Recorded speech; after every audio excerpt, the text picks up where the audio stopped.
a bien une nouveauté que j'attendais de tester, c'est ce nouveau CHR. On remercie d'ailleurs Toyota Gap qui nous permettent de faire cet essai et ce double essai parce qu'avec du retard, on va un peu parler de cette ancienne génération de CHR. Toyota a toujours brillé par son esprit pionnier, notamment dans l'hybride. Imaginez, c'est dès 1965 qu'ils ont commencé la recherche et le développement pour sortir enfin en 1997 la première Prius hybride. C'est juste fou. Au XXe siècle. Toyota, c'est un peu l'esprit cartésien. Vous voyez, une voiture doit évoluer positivement en faveur des clients, que ce soit au niveau de la technologie, mais elle doit rester fiable. On va pas se mentir, hein, Toyota, c'est pas connu pour avoir le meilleur style ou le meilleur coup de crayon, à part quelques éclats. On laisse ça plutôt à Lexus. Mais aujourd'hui, Toyota, eh ben, c'est plus trop ça. Ça a révolutionné, notamment par ce CHR. Toyota s'appuie sur la philosophie Kaizen, celle d'améliorer en continu leur véhicule, le tout en s'appuyant sur l'héritage de la marque. Et d'ailleurs, c'est un héritage du fondateur de Toyota Company, Kiichiro Toyoda. On retrouve donc cette philosophie Kaizen aussi dans le design qui n'a cessé d'évoluer, de se moderniser, le tout sur une même base, le Keen Look. Le Keen Look, c'est une calandre en V avec des feux fins qui lui font un regard agressif. Un design qui s'est surtout affirmé chez Toyota dans les années 2010. Je vous mets quelques exemples en insertion. Après avoir clairement essoré le fameux Keen Look, en 2014, Toyota dévoile le CHR de première génération sous forme de concept car qui devait être vraiment l'aboutissement de ce fameux Keen Look. En 2015, un an après l'accueil enthousiaste du public mais aussi de la presse, Toyota dévoile le CHR sous forme cette fois-ci de show-car. On se rapproche donc du véhicule de série qu'on a juste là. En fait, là encore, on retrouve l'approche très pragmatique et très prudente de chez Toyota. Vous voyez, c'est un test auprès du public d'étape en étape. En 2014, on a donc le concept car, on le fait valider par le public et par la presse. En 2015, on a donc le show car, là encore, on attend le feu vert de la part des possibles clients. Et ensuite, on a enfin ce CHR. Bon, on va pas tarder sur son design puisque c'est quand même le nouveau CHR qui nous intéresse, on a quand même la chance de l'avoir. Mais il faut comprendre la révolution qu'est le CHR de première génération pour la marque. Effectivement, on passe de l'Urban Cruiser à ce nouveau CHR qui devient même une alternative au Toyota RAV4. Effectivement, c'est la première fois ou l'une des premières fois que Toyota se donne une liberté dans le style. C'est une vraie révolution pour la marque. Quand même, hein, quand on le voit, même s'il y a cette nouvelle génération de CHR juste derrière, il n'a pas vieilli, hein. Oui, il vieillit très très bien en tout cas. C'était un projet donc, qui est né à Nice, dans le centre de design européen de la marque. Donc, c'est un véhicule qui a été pensé pour nous, pour les Européens. Alors, ils ont un peu anticipé les besoins. Et effectivement, avec ce SUV coupé, ils étaient très avant-gardistes sur ce coup-là. Et ce coup de poker a été vraiment un pari gagnant. Bon, c'est un vrai pari gagnant, effectivement. Toyota a écoulé 840 000 exemplaires depuis 2017 sur le continent européen de ce véhicule. D'ailleurs, la marque confiait qu'un client sur deux achetait le CHR pour son design, puisque auparavant, le client achetait du Toyota plutôt sur l'innovation hybride et aussi sur la sûreté. Et donc cette deuxième génération ne déroge pas à la règle. En 2022, Toyota dévoile le Toyota CHR Prologue Concept. Ouais, c'est son nom, c'est un peu long. Et ensuite, en 2024, donc il arrive enfin dans les concessions. Et enfin, nous allons parler de ce nouveau CHR parce que la vidéo elle s'appelle Nouveau CHR, mais du coup on a parlé au moins 15 minutes de l'ancien. Donc enfin, parlons-en. Est-ce qu'on peut parler encore de CHR tant ils rompt avec son prédécesseur? Ils ont repris clairement, en allant plus loin, le concept car sur la route. Avec un design musclé, un design tranché.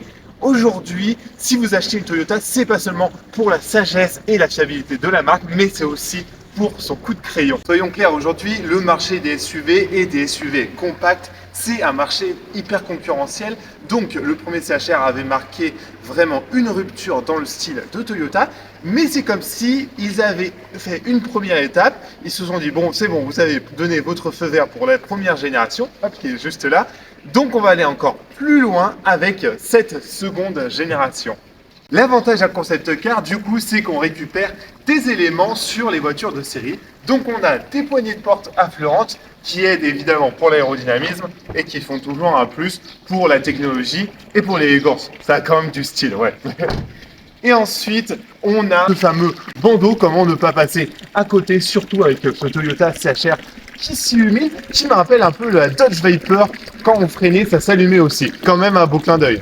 Sur la première génération, on était sur des formes très arrondies, avec un pare-choc qui était très plongeant. Aujourd'hui, on est sur des lignes très géométriques, et d'ailleurs, c'est un peu la tendance en ce moment dans le design automobile. Et on a cet angle saillant qui rompt vraiment avec les rondeurs de la première génération. Et donc ce pare-choc tend légèrement vers l'arrière, ce qui réduit le porte-à-faux de 3 cm. Mais attention, ces 3 cm, on les regagne en largeur. Et on a sur cette version des jantes de 20 pouces, alors que là-bas, c'est sur des 18 pouces. On n'est pas sur la même finition, ok, mais ces 2 pouces sont précieux puisque ça augmente cet aspect concept car sur la route. C'est Lorenz Van Denacker, il me semble, qui disait une jante, c'est ce qui habille en fait le véhicule, c'est ce qui le rend un peu sexy. Si on parle de forme géométrique, globalement, ce nouveau CHR a abandonné tout ce qui faisait les arrondis sur l'ancienne génération. Je vais vous montrer. Bon, on retrouve ce même passage de roue, ce galbe un peu moins prononcé, mais ensuite on a cette ligne que je trouve hyper intéressante sous la ceinture de caisse qui vient donner du relief, et celle-ci aussi qui se crée de la fin du feu, qui court hop sur toute la carrosserie, qui remonte, et vous avez un petit bombage léger, subtil, mais ça donne du caractère à la voiture. Donc du coup sur cette nouvelle génération, on a l'aile au niveau du passage de roue qui est un peu moins prononcé, et on a surtout ce Y qui vient converger juste ici pour partir ensuite sous les poignées de porte affleurantes et ensuite créer le début du feu. C'est subtil, mais on retrouve aussi des similitudes de design au niveau des passages de roues avec cette ligne, mais aussi ce sorte de garde-boue en plastique brut qui fait aussi baroudeur. Et là aussi, j'ai envie de vous dire, le seul arrondi du côté, l'un des seuls arrondis en tout cas, avec là aussi du plastique brut, mais là aussi de la carrosserie. Et ensuite, on va faire un petit switch de caméra pour montrer ce point de vue qui est hyper intéressant, où on voit vraiment la hanche qui déborde avec ce feu qui est assez proéminent et qui crée vraiment du relief. Ça, c'est impressionnant. Et c'est un point commun qu'on retrouve sur le CHR. Je vais vous montrer, hop, juste là. De ce point de vue-là, vous voyez, il y a aussi ce feu. Alors là, par contre, il est vraiment proéminent. On a l'impression vraiment qu'il a été rajouté à la carrosserie. Alors que sur le nouveau CHR, c'est vraiment dans la continuité. C'est beaucoup plus élégant. Vidéo, ça aplatit assez les freins. Je vous dis, en vrai, allez les voir parce que ce soit la première ou la deuxième génération, en vrai, ça rend toujours mieux. Il y a beaucoup de subtilité dans les lignes. Et il y a aussi des points communs, parce que bon, on est passé du CHR1 au CHR2, il y a un grand changement, mais il y a quand même quelques points communs sur le côté aussi, sur l'avant. On a effectivement ce même angle là qui est assez saillant dorénavant, mais on retrouve effectivement ce jeu de relief, ce jeu de carrosserie qu'on retrouve juste ici, mais toujours plus arrondi, effectivement. On a aussi ce même feu avec cette ligne de fuite qui crée ensuite la ligne du capot. On retrouve hop, juste là. On a d'ailleurs des feux à double étage. C'est un peu la mode chez les designers, ça leur plaît. Mais ce que j'ai beaucoup aimé, c'est que c'est continu. Effectivement, on n'a pas vraiment une séparation entre les deux. Et ça forme une nouvelle signature lumineuse qu'on trouve aussi sur la Prius. Donc, est-ce que c'est la nouvelle signature de chez Toyota? Et ensuite, ce feu, il se continue avec cette partie en noir brillant et ensuite du plastique brut en bas qui fait beaucoup plus baroudeur, alors que là, ça fait un peu plus élégant. Et du coup, ça me rappelle qu'il y a 100 pièces différentes sur le véhicule. De cette partie-là au siège, par exemple, qui sont en plastique recyclé. Donc, voilà, c'est une bonne chose. Là aussi, il y en avait. Là, il y en a beaucoup plus. Voilà. Je vous montre la subtilité du design. Regardez comment c'est arrondi là, mais on n'est pas perdu puisqu'on retrouve cette forme, hop, à peu près juste ici, mais là c'est beaucoup plus habillé puisque vous avez cette partie noire laquée et cette partie de carrosserie qui vient se prolonger juste là, encore dans un angle. Et ensuite vous avez donc cette calandre qui prend énormément de place, mais vous avez beaucoup d'appendices qui sont factices, qui aident à élargir visuellement la voiture. Et en fait, pour refroidir le moteur, vous avez juste cette partie où il y a le radiateur derrière. Bon, vous l'aurez noté, effectivement, vous avez une jolie finition bicolore que vous pouviez déjà voir sur le chocard, là en rouge et en noir, plutôt, c'est mieux. Ça fait penser d'ailleurs aux couleurs de GR Sport et du coup, bah, c'est cohérent puisque c'est une finition GR Sport première. Mais Toyota, ils sont cool puisque vous pouvez avoir cette finition en bicolore dès la deuxième finition qui est la finition collection. Et vous pouvez opter donc pour le toit noir et la carrosserie rouge, où vous pouvez aller jusqu'au bout et faire un peu, bon bah un peu comme Peugeot, hein, ça fait penser à la coupe franche, mais avoir vraiment l'avant rouge et l'avant noir, ça vous permet d'avoir bon bah deux voitures en une, ça c'est cool. Ça me fait penser à, ça c'est hyper joli, hein. La découpe de pente, ça fait penser à l'Aigo X, elle est fermée, bon bah c'est un échec, je vous montrerai juste après, mais ça c'est vraiment une arme hein, quand vous l'ouvrez. Quand je vous ai dit que ce nouveau CHR a des angles partout, voilà, juste au bout de la portière, c'est juste trop. On va parler sur l'arrière maintenant parce que c'est comme l'avant ce qui évolue le plus avec, évidemment, vous l'aurez pas loupé, ce bandeau lumineux, ce feu intégré à la carrosserie qui fait office aussi de béquet. On a maintenant des petites oreilles de chat, alors qu'avant on avait vraiment une sorte de béquet, une sorte de diffuseur qui était vraiment majeur, alors que là c'est un peu plus élégant, un peu plus discret. Et là vous avez vu la ligne, je me suis sali les mains, la ligne de fuite au niveau du toit, elle est vraiment inclinée, ce qui permet apparemment, selon Toyota, de ne pas avoir besoin d'essuie-glace. Bon, au niveau de l'écoulement, j'en doute pas trop. Après, bon, au niveau des saletés, ça aurait été cool de l'avoir peut-être en option, de pouvoir cacher, hop, juste là. Mais en tout cas, au niveau de la ligne, au niveau du style, c'est juste séduisant. Regardez-moi comment ils ont sculpté l'arrière, même sur le côté. C'est juste magnifique. On a vraiment ce bandeau qui ressort. Ensuite, on a cette partie de carrosserie qui ressort de nouveau. Ensuite, on a l'intégration de la plaque d'immatriculation. Et ensuite, on a un ski arrière en plastique brut avec le même motif d'ailleurs qu'on reprend sur l'arrière et sur l'avant qui est factice, mais ça aide à mettre du design, à mettre du dessin. Et ça fait très baroudeur. Et d'ailleurs, si vous l'emmenez un petit peu hors des sentiers urbains, ça permettra de ne pas avoir peur de le taper. Sur notre finition, on a des jantes de 20 pouces puisqu'on est sur l'édition GR Sport première. Vous pourrez aussi, si vous optez pour la GR Sport normale, ça sera 19 pouces et sur l'entrée de gamme, ça sera 17 pouces. Moi, ce qui m'impressionne quand on regarde la carrosserie, c'est juste l'aérodynamisme qui a été soigné, l'aérodynamisme au service du design, évidemment, parce que c'est un super véhicule. Plus je le regarde, plus je l'aime. Déjà, le premier CHR, c'était vraiment un coup de cœur quand il était sorti, mais alors celui-là, c'est juste incroyable. Regardez comment l'air, par exemple, il peut se canaliser là, hop, vraiment s'enfoncer pour repartir juste derrière, et ça fait du coup une hanche super jolie. Là vous avez effectivement donc ces oreilles de chat qui permettent aussi de canaliser l'air, de le plaquer sur la vitre pour avec le petit béquet, hop, le faire repartir vers l'arrière. C'est vraiment hyper recherché et donc du coup le CX est beaucoup plus faible et du coup ça permet de consommer moins. Ok, place à l'intérieur maintenant, et assez rigolo.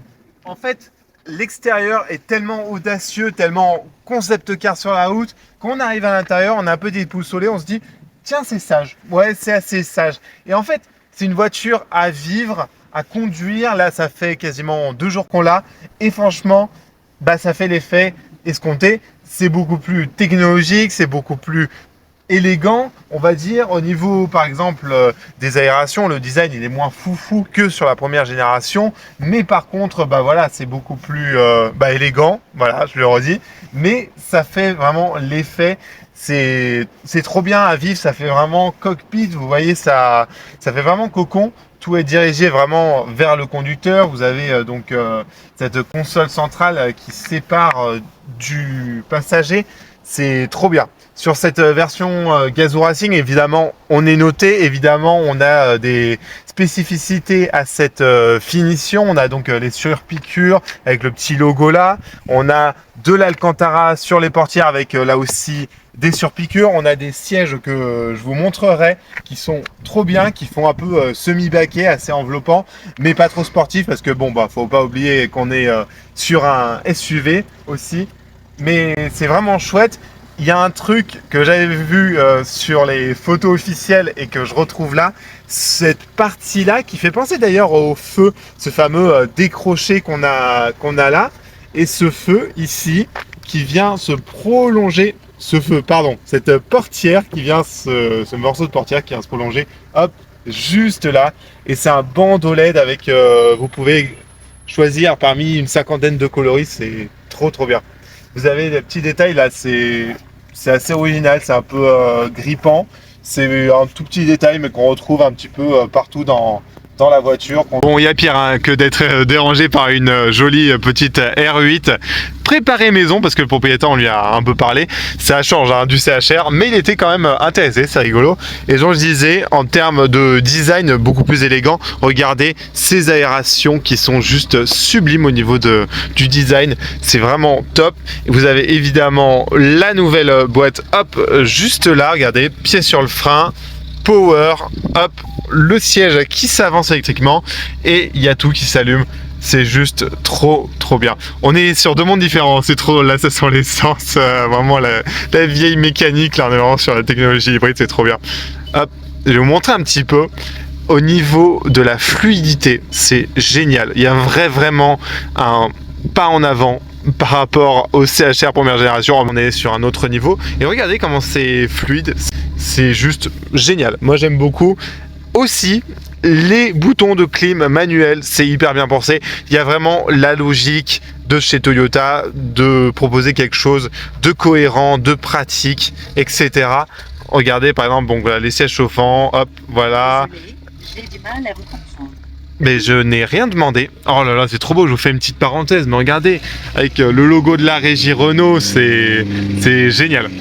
Il y a un truc aussi que je trouve ça vraiment chouette, les boutons les moins jolis, ils les ont cachés de façon à ce qu'on les voit moins. Ça reste quand même pratique en termes d'accessibilité, regardez.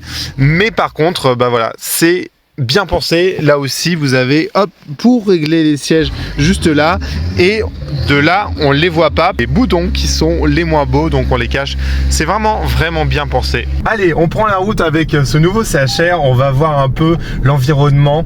Vraiment, il est hyper réconfortant. Vous voyez, il y a des voitures, ça dit un peu, voilà, on se sent à la maison. Franchement, là, c'est hyper confortable. On est avec beaucoup de technologie, mais du coup, c'est de la technologie qui nous aide au quotidien. C'est trop cool. On s'y sent vraiment bien. Il y a cette atmosphère, voilà, de cocon. Il y a une légère sportivité, même si on est un SUV qui est pas voué à ça. On a cet environnement. Ça aide évidemment avec cette finition GR Sport première. Ça, c'est trop cool. On est donc sur une version hybride, 200 chevaux. Il y a aussi une version hybride rechargeable. Je vous noterai parce que moi, les chiffres, c'est pas trop ça. Mais en tout cas, cette version 200 chevaux en hybride normal, c'est exactement ce qu'il faut. Moins puissant sur l'ancienne génération, c'était 120 chevaux. Ça, c'était un peu compliqué, surtout à doubler. En rapport poids-puissance, c'est là vraiment 200 chevaux pour ce qu'on en fait, pour ce que c'est voué à être au quotidien. C'est vraiment ce qu'il faut. La version hybride, bon bah voilà, c'est plus à prouver. Toyota égale hybride, ça je vous apprends rien. Surtout, bon voilà, les gars, ils ont près 30-40 ans d'expérience, donc ça c'est trop cool. Il n'y a vraiment pas d'à-coup, on le sent pas, les transitions entre le thermique et l'électrique, surtout que voilà, si vous avez la musique, vous parlez, c'est une voiture qui est facile à vivre, surtout qu'on a cette transmission à variation continue. C'est beaucoup, les Japonais aiment beaucoup cette technologie. C'est une technologie qui permet en fait de ne pas avoir de plage dans l'accélération. En fait, vous n'avez pas de vitesse tout simplement, et vous avez donc pas d'à-coup quand vous accélérez. Alors, ça peut être assez déroutant. On va aller, on va aller prendre la nationale. Je vais vous montrer. On va accélérer fort. Vous allez voir en fait, les tours minutes vont vont augmenter si on y fait attention. Regardez, hop, voilà, là les tours minutes montent, et en fait, il n'y a pas d'à-coup dans l'accélération, c'est génial. Ça permet en fait d'avoir plus de fiabilité selon Toyota et plus voilà, de moins d'entretien au niveau de la boîte, c'est plus au niveau de la longévité.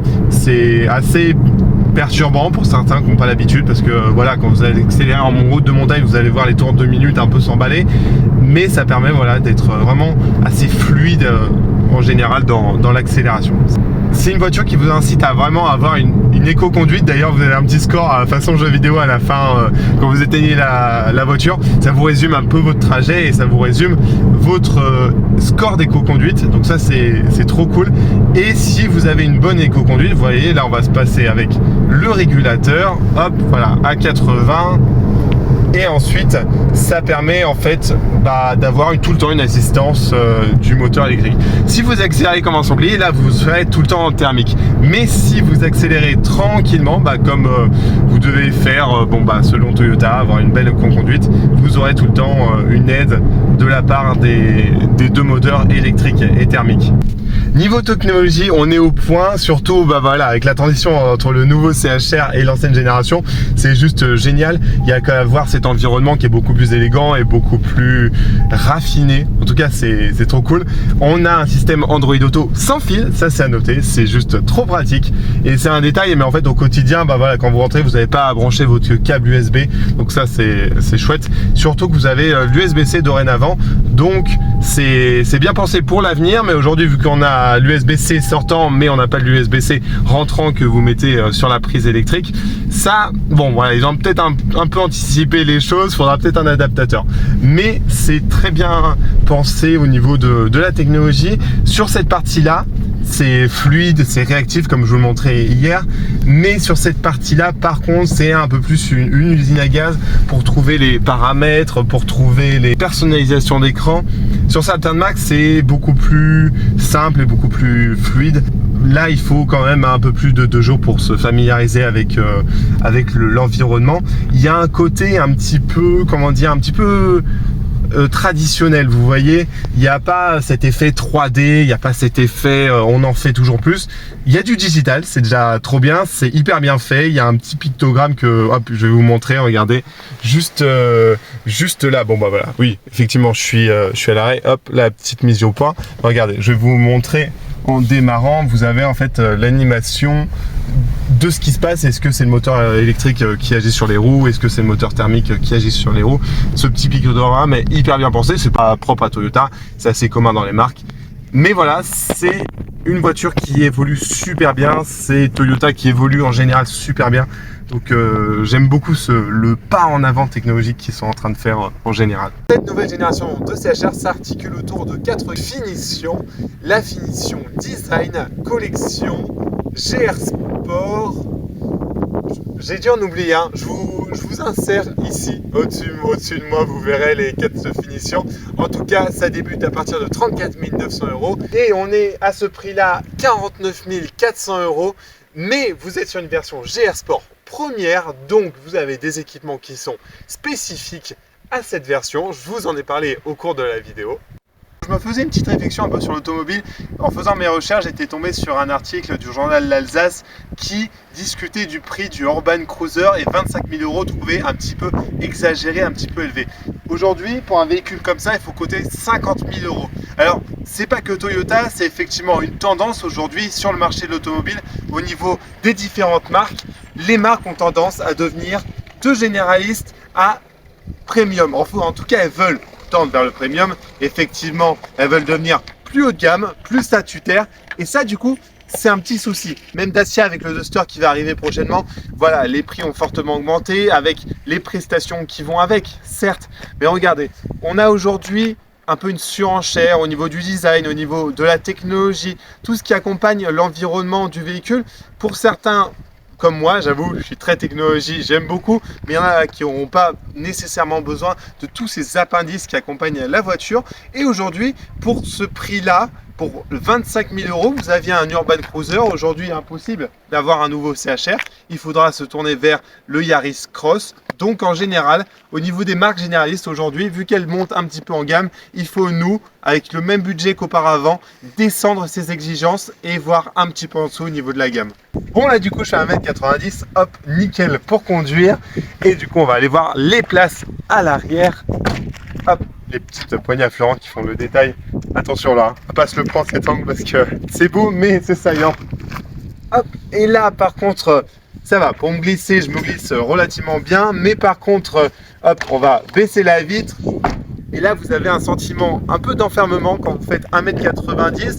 Au niveau de la hauteur sous plafond, ça va, je ne touche pas. Non, j'allais dire, je touche pas. Faut pas que je me relève en fait, quand je suis bien adossé, ça va. Mais si je veux me relever, non, c'est un peu juste. Au niveau des genoux, je touche, mais heureusement, c'est pas une coque en carbone, c'est pas dur, donc ça va.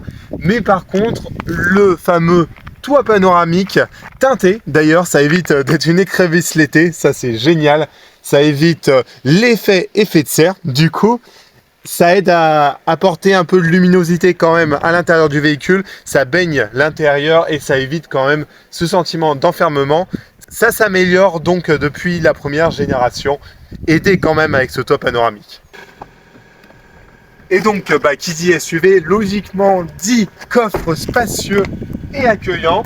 Hop, le coffre électrique sur cette version, ça c'est cool. Et donc, vous avez 388 litres de chargement. Franchement, c'est pas mal, hein. Regardez. C'est pas fait pour ça, hein. Ne vous inquiétez pas. Mais quand même, c'est pas mal, hein. Ça va, ça donne des mauvaises idées à des gens un peu tordus. Mais c'est pas mal. Non, en vrai, il y a quand même pas mal de capacité de chargement. D'ailleurs, ça me fait penser, vous avez un petit pictogramme JBL parce que vous avez le système d'enceinte JBL qui est en option là aussi. Hop, on va le fermer électriquement. Et ça va me permettre de faire la conclusion sur cette voiture. Qu'est-ce que j'en ai pensé? Honnêtement, c'est une superbe voiture. Déjà, le premier CHR était un coup de cœur au niveau du design, au niveau du système hybride, évidemment, je ne vais pas vous le répéter, Toyota égale hybride. Et Toyota, ils vont plus loin avec ce deuxième CHR. Ils se sont dit, voilà, on a osé quelque chose d'un peu fou pour l'époque sur le premier CHR. Là, la folie va encore plus loin dans le bon sens du terme. Vous voyez, le design est juste sublime. Vous avez plein de détails sur les lignes du véhicule. Regardez, je vais vous montrer quelque chose parce qu'on a eu la chance d'en avoir deux. Donc, je le suivais des fois en roulant et je trouve ça juste magnifique. Il n'y a aucune partie de carrosserie qui est lisse ou qui n'est pas exploitée par les designers. Il y a vraiment une carte blanche que les designers ont eue de la part de Toyota. Regardez cette ligne hop qui court, c'est arrondi, c'est magnifique. C'est juste trop beau.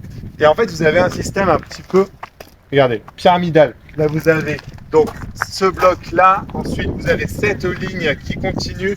Et en fait, le tout qui montre vers le logo et qui aide en fait à élargir visuellement la voiture, cette partie-là, et ensuite qui fait gagner de la hauteur au fur et à mesure qu'on monte sur la voiture. Donc ça, c'est cool. Il y a plein de designs qui sont très subtils sur cette voiture, qui sont très recherchés, c'est trop cool. Finalement, il n'y a pas que les supercars et hypercars qu'on peut admirer des heures. Un Toyota CHR, ça suffit aussi.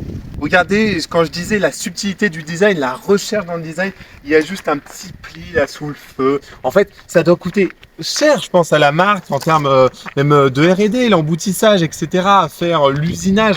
Mais on sent voilà, qu'ils sont allés loin. Vous en avez pour votre argent. Vous avez aussi des prestations au niveau de la technologie. Là aussi, vous en avez pour votre argent. Par exemple, le système de caméra qui est HD, là aussi, ça fait toute la différence par rapport à d'autres marques où vous avez quand même une définition qui date un peu. Là, vous avez vraiment l'impression d'être dans une finition un peu haute. Voilà, Toyota progresse. Ça, c'est cool.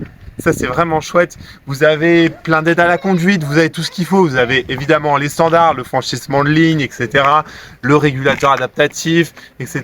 Mais ça aussi, vous avez le joli nom de Safety Sense avec détecteur de pluie automatique, détecteur des piétons, que ce soit de jour ou de nuit. C'est plein de petites choses qui font que Toyota devient une grande marque, si ce l'était déjà, évidemment. En fait, c'est vraiment une voiture facile à vivre. Vous voyez, facile à prendre en main. Avec cette finition, vous avez l'exclusivité d'une finition GR Sport, donc le surplus de technologie qui pour moi me bluffe et me séduit évidemment.